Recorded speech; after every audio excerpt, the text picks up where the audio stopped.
नेहमी जनतेत चर्चेत राहणारे व रोखठोक भूमिका मांडणारे व मराठा आरक्षणासाठी राजीनामा देणारे माजी आमदार हर्षवर्धन जाधव यांनी राष्ट्रवादी काँग्रेस पार्टीच्या सफाई कामगार सेल प्रदेश उपाध्यक्ष इरफान पटेल यांच्या सिडको N7 येथील संपर्क कार्यालयास सदिच्छा भेट दिली। इरफान पटेल यांनी जाधव यांचा सत्कार केला। जाधव यांनी कार्यकर्त्यांशी संवाद साधून समस्या जाणून घेतल्या। यावेळी पत्रकारांनी जाधव यांना स्वराज्य बहुजन आघाडी मनपा निवडणुकीची तयारी करीत आहे का असा प्रश्न विचारला असता जाधव यांनी सांगितले की माझी तयारी लोकांना पर्याय देण्याचा आहे, मग तो पर्याय जनतेने निवडायचा का नाही हा त्यांचा अधिकार आहे। लोकांना धार्मिकता आणि राजकारण यामधील फरक समजून घेण्याची आवश्यकता आहे। धार्मिकतेचा वापर राजकारणासाठी जर पुन्हा होणार असेल तर लोकांच्या पदरात अधोगती पडणार असल्याचे सांगितले। तसेच लोकांना विकास हवा आहे आणि तो विकास शिवस्वराज्य बहुजन आघाडीच देईल असे संकेत देत शहरातील लोकांनी जवळपास 1.5 लाख मते मला दिली आहेत। अशा स्थितीमध्ये या शहराला वाऱ्यावर सोडून जाणे योग्य वाटत नाही असे जाधव यांनी सांगितले। यावेळी कार्यकर्ते मोठ्या संख्येने उपस्थित होते। सफाई का काम होता है, ये सब इसमें क्या इसमें हमारा सर उनका कैसा रहता है, कई बार उनको दिक्कत जो आती है, अच्छा, जैसे कि प्रेगनेंट इशू है, केस इशू है, या तो उनकी ड्यूटी का है जो 8 घंटे रहता है, 10 घंटे रहता है, 2 घंटे रहता है, कुछ वो प्रॉब्लम है वो भी सॉल्व करके देखते हैं उनके लेवल पर। और सुनते हैं क्या कमिश्नर, सुनते हैं हाँ किसी की? सुनते हैं सर। और प्लस दूसरे जो कामगार सेल जो हमारा है उसके अंदर नए लोगों को हम रोजगार देने का काम करते हैं सर। अभी तक मैंने 260 बच्चों को रोजगार दिया 15 सितंबर के बाद। क्या रोजगार दिया? कंपनीज वगैरह उनके एजुकेशन सिस्टम के हिसाब से, जैसे कि अभी कोई 8वीं 9वीं या 10वीं पढ़े हुए उनको तो कॉन्ट्रैक्ट बेसिस पर ही लगा सकते थे कंपनी वगैरह में, या जो 12-10% है तो उनको कॉल सेंटर ऑफिस बॉय बोल के ऑफिस में रहने से। अभी जॉब्स अवेलेबल हैं क्या ठीक से? नहीं सर अभी नहीं, क्योंकि कोरोना का फटका बैठा है ना। फटका बैठा है पूरा।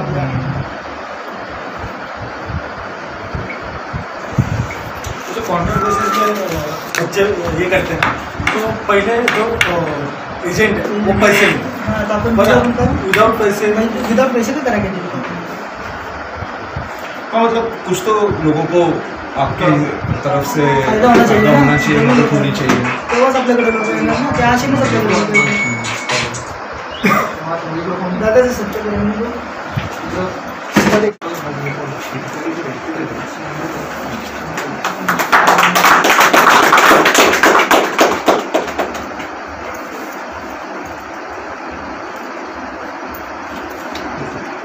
थोड़ी देर हाथ लगा ओके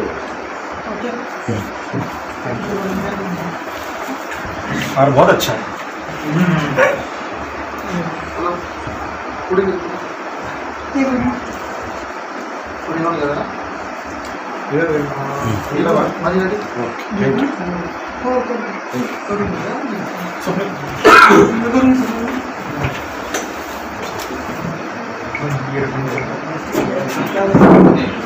नहीं शांत तुम क्या चलो ये मालूम नहीं था अभी नहीं ओके मालूम हो गया। Thank you sir, thank you.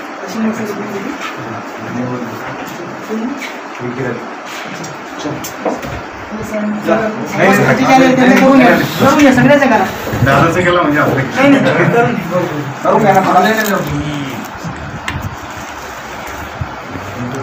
Sir ते आता तुम्ही औरंगाबाद जिल्ह्याचे तरुणाचे हृदयस्थान असलेले नेते आहात। आता तुम्ही महानगरपालिकेच्या निवडणुकीची तयारी तुमची चालू आहे, तर याबाबत तुमचं काय मत आहे? माझी तयारी लोकांना पर्याय देण्याची आहे। अर्थात तो पर्याय निवडायचा का नाही निवडायचा तो जनतेचा अधिकार आहे। आणि मला असं वाटतं की लोकांना आता धार्मिकता आणि राजकारण याच्यामधला फरक समजून घेण्याची आवश्यकता आहे। धार्मिकतेचा वापर राजकारणासाठी जर पुन्हा होणार असेल तर लोकांच्या पदरात अधोगतीच पडणार आहे। मग ते हिंदुत्वाचं असो का ते इस्लामत्वाचं असो। त्यामुळे आता कुठेतरी ज्या गरजा लोकांच्या अपूर्ण आहेत इतक्या वर्षांच्या राजसत्तेनंतर त्या गरजांची त्या गरजा कशा मिटतील या दृष्टिकोनातून लोकांनी आता पावलं उचलण्याची आवश्यकता मला वाटते। त्यामुळे एक पर्याय आपण द्यावा असा एक विचार माझ्या मनामध्ये आता आहे। तर मग किती जागा लढवणार? नाही अजून तसं काही ठरलेलं नाही आहे। कालांतराने ठरवू. पण एवढं मात्र नक्की आहे की या शहरातल्या लोकांनी जवळपास 1.5 लाख मतं मला लोकसभेत दिलेली आहे. त्यामुळे अशा स्थितीमध्ये या शहराला वाऱ्यावर सोडून निघून जाणं हे मला योग्य वाटत. सर मेरा सवाल ऐसा था सर कि जैसे आप खासदार का इलेक्शन भी लड़े हैं तो उसमें एमआईएम पार्टी से जो इम्तियाज जलील साहब है उनको काफ़ी फायदा पहुंचा, ऐसा दूसरे पार्टियों का बोलना है जो हार चुके हैं. तो आपको नहीं लगता कि सर इस बार महानगर पालिका में आपकी पार्टी आप इलेक्शन के लिए उतारेंगे तो दोबारा एमआईएम को फ़ायदा मिलेगा? देखिए बात यह है कि एमआईएम का जो वोटर है वो जहालवादी वोटर है और उसका और हमारा कोई रिलेशन इसमें नहीं है. दूसरी बात, इम्तियाज जलील जो चुन के आए हैं उसका पूरा जो जिसको बोलते हैं कि मराठी में जिसको बोलते हैं कि खापर फोड़ण्याचं काम, तो वो मुझ पे हुआ है. मगर ये इस समय भूल जाते हैं लोग कि सुभाष जांबड़ भी खड़े थे और उनको भी 90,000 वोट मिला है. तो सुभाष जांबड़ जी जब 90,000 वोट लेते हैं तो वो वोट पूरे के पूरे मुस्लिम समाज के हैं क्या? नहीं.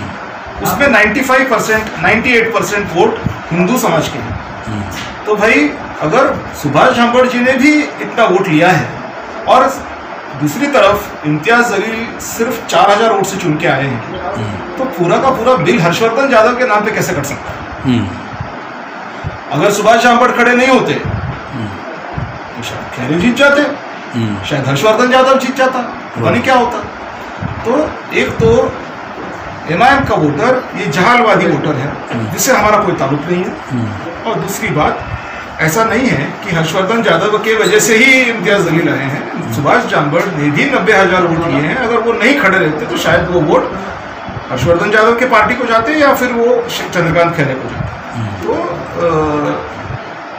अभी महानगर पालिका में चुनाव अगर लड़ने का निर्णय हमने लिया तो ऐसी बात नहीं है कि हम अकेले चुनाव लड़ रहे हैं. चुनाव लड़ने वाले 50 लोग होने वाले हैं. तो हर्षवर्धन यादव को चुप बिठाने का, लेकिन आप कांग्रेस को चुप बिठा सकते हैं क्या? आप एनसीपी को चुप बिठा सकते हैं क्या? आप एमएनएस को चुप बिठा सकते हैं क्या? ये कोई कर नहीं सकता. ये स्वतंत्र देश है. संविधान भारत का ऐसा है कि कोई भी आदमी खड़ा रह सकता है. इलेक्शन के पहले आपकी और इम्तियाज भाई की जो है तो दोस्ती काफ़ी अच्छी तरीके से नज़र आ रही थी, लेकिन सडनली इलेक्शन होने के बाद में फिर कहीं पर भी आप दोनों एक साथ नज़र नहीं आए. तो इस वजह से शक हो सकता है कि इम्तियाज जलील जी का और मेरा विधानसभा में हम साथ थे, उसकी वजह से जान पहचान हमारी थी. लेकिन आपने जैसा अभी कहा कि इलेक्शन के टाइम पे या इलेक्शन तक दोस्ती नज़र आ रही थी, बाद में नज़र नहीं आई. बाद में असलियत सामने आई. अगर आप ठीक तरह से गौर करेंगे तो आपको ये ध्यान में आएगा कि गए 1.5-2 साल में इम्तियाज जलील जी के फोटोज सबसे ज्यादा अगर किसी के साथ आए होंगे तो वो चंद्रकांत खैरे जी के साथ आए हैं. तो असलियत छुप के नहीं रहती है, धीरे धीरे वो बाहर निकलती है. अभी एक तरफ बोला गया कि हर्षवर्धन यादव और इम्तियाज जी की दोस्ती थी, लेकिन अब दिख रहा है कि इम्तियाज जी हर्षवर्धन यादव के साथ न रहते हुए चंद्रकांत खैरे जी के साथ में दिन ब दिन नजदीकियां उनकी बढ़ती जा रही हैं. और जब भी मिनिस्टर भी आता है शिवसेना का कोई, तो इम्तियाज जी उस मिनिस्टर के साथ में गाड़ी में बैठ के अलग अलग जगहों पे जाते हुए नजर आते हैं. तो कहीं ना कहीं ये अंदर का कुछ जो फॉर्मूला था वो फॉर्मूला अब खुल के बाहर आ रहा है, ऐसा मुझे लगता है. सर मैं ये बात को ज़्यादा लंबी नहीं खींचूंगा. एक आखिरी सवाल इस मुद्दे के ऊपर आपसे, हर्षवर्धन यादव को ही क्यों बदनाम किया जा रहा है खासदार इलेक्शन को लेके? सुभाष जांबड़ के बारे में कोई कुछ क्यों नहीं कहता? जैसे आपने बताया कि उन्होंने भी 90,000 वोट लिए, तो क्या इसके पीछे साजिश नजर आती है आपको? हर्षवर्धन यादव लोगों के लिए खड़ा रहता है. हर्षवर्धन यादव इंसानियत के लिए खड़ा रहता है. हर्षवर्धन यादव कोई पॉलिटिकल पार्टी के लिए खड़ा नहीं रहता. और पॉलिटिकल पार्टी के नेताओं को इससे बड़ी तकलीफ होती है कि ये ऐसा नहीं बोलता. अगर हम बोलेंगे कि भाई जरा मराठीत आपण म्हणतो की बैल गाभण, लोकांनी म्हटलं पाहिजे की 9वा महिना. हे राजकीय पक्षांचं गणित असतं आणि हर्षवर्धन जाधव ते करत नाही. हर्षवर्धन जाधव बैलाला कधी गाभण असलेलं म्हणणार नाही. त्यामुळे हर्षवर्धन जाधवचा प्रॉब्लेम बऱ्याच लोकांना होतो. लोगों को ये तकलीफ है कि ये बंदा ये पॉलिटिकल पार्टी के डिसिप्लिन में क्यों नहीं चलता है. ये बंदा लोगों के लिए खड़ा हो जाता है. टाइम आया तो मराठा समाज के आरक्षण के लिए इस्तीफा दे दिया. टाइम आया तो संभाजीनगर शहर का कचरा कन्नड़ लेके चला गया. टाइम आया एमजीएम के डॉक्टर के साथ झगड़ा मोल के तमाशा कर दिया. हो, कोरोनाच्या कार्यकाळात. तो इससे इनको बड़ी तकलीफ होती है कि ये लोगों के लिए इतना क्यों आक्रामक बन जाता है. चलिए औरंगाबाद शहर की तरफ आते हैं. बीच में भी बहुत मुद्दा ये गर्म है कि संभाजीनगर किया जाए औरंगाबाद का नाम. आपकी पार्टी और आप किस तरीके से इसको देखते हैं? मुझे 100% लगता है कि संभाजीनगर ही नाम होना चाहिए. उसकी वजह यह है कि संभाजी महाराज, छत्रपति शिवाजी महाराज ये सेक्युलर थे और इसको एमआईएम भी मानती है कि ये राजा सेक्युलर थे. छत्रपति शिवाजी महाराज को एमआईएम के तत्कालीन आमदार और अभी के खासदार इम्तियाज जलील जी ने आके हार पहनाया था क्रांति चौक में, आपको याद दिलाता हूँ. तो बेफजूल तो हार नहीं पहनाया, दुश्मन को कोई हार नहीं पहनाता. तो जो सेक्युलर मिजाज के लोग हैं वो ही ये काम कर सकते हैं. और जहाँ तक कि औरंगजेब का सवाल है, औरंगजेब ये आदमी सेक्युलर नहीं था. उद्धव ठाकरे जी का जो स्टेटमेंट है वो 100% करेक्ट है कि औरंगजेब सेक्युलर नहीं था. औरंगजेब इस्लामवादी था और किसी भी एक धर्म का पुरस्कार करना और दूसरे धर्म को नीचा दिखाना, इसको हम सेक्युलर नहीं कह सकते. चाहे हिंदू हो, चाहे मुसलमान हो, चाहे ईसाई हो, चाहे कोई हो, अगर आपको सही पैमाने में सेक्युलरिज्म चाहिए तो आपको हर धर्म का रिस्पेक्ट करने की जरूरत है. औरंगजेब के टाइम पे हिंदुओं को कुचला गया, हिंदुओं को मारा गया, हिंदुओं को परेशान किया गया. और ये बात साबित करती है कि औरंगजेब सेक्युलर नहीं थे. और अगर सेक्युलर नहीं है तो उस आदमी का नाम नहीं होना चाहिए, संभाजी महाराज का नाम होना चाहिए. सर, केंद्र सरकार को लेकर आपसे एक सवाल पूछूँ क्योंकि ये मौके पे ज़रूरी है. सर, 100 रुपया लीटर पेट्रोल चला गया है, आम जनता परेशान हो रही है. आप क्या कहेंगे मोदी जी को? मोदी जी का इस लोकसभा के चुनाव में काम तमाम होना तय है. मोदी जी देश के एक ऐसे नेता हैं जो ज़रूर नीचे की लेवल से आए हैं, बहुत जिसको बोलते हैं ग्रास रूट लेवल से आए हैं. मगर धीरे धीरे अगर हम देखते हैं तो उनका नज़रिया ये जनता के हित का दिख नहीं रहा है. वो बोलते कुछ है और करते कुछ है. तो ऐसे सिचुएशन में मुझे लगता है, मेरा पर्सनल ओपिनियन ऐसा है कि इस बार मोदी जी का इलेक्शन में जिस हिसाब से आज तक वो जीतते आए हैं उस पर कहीं ना कहीं रोक लगने वाली. 2014 में आप ही सपोर्टर रह चुके हैं सर? डेफिनेटली मैं रह चुका हूं, क्योंकि मैं भी एक ज़माने में मोदी जी के जो जैसे मैंने आपको अभी कहा कि पहले उनका जो नज़रिया था या पहले जो उनका आउटलुक था वो ग्रास रूट लेवल का आउटलुक था. और ग्रास रूट लेवल का आउटलुक होने की वजह से काफ़ी लोग प्रभावित हुए कि ये बंदा कुछ ना कुछ इस देश के लिए करेगा. मगर अभी जो कुछ समय पहले से जो वाक़ये चल रहे हैं देश के अंदर, ये कुछ ठीक नहीं चल रहे हैं. चाहे पेट्रोल का मामला हो, चाहे फार्मर्स बिल का मामला हो, चाहे अलग अलग मामले हों, उस पर ऐसा लग रहा है कि कहीं ना कहीं मोदी जी पहले जो मोदी जी थे वो अभी वो है ही, बाकी नहीं रहे. सर, आज आप इरफान भैया पटेल साहब के ऑफिस में है, राष्ट्रवादी शहर चिपली.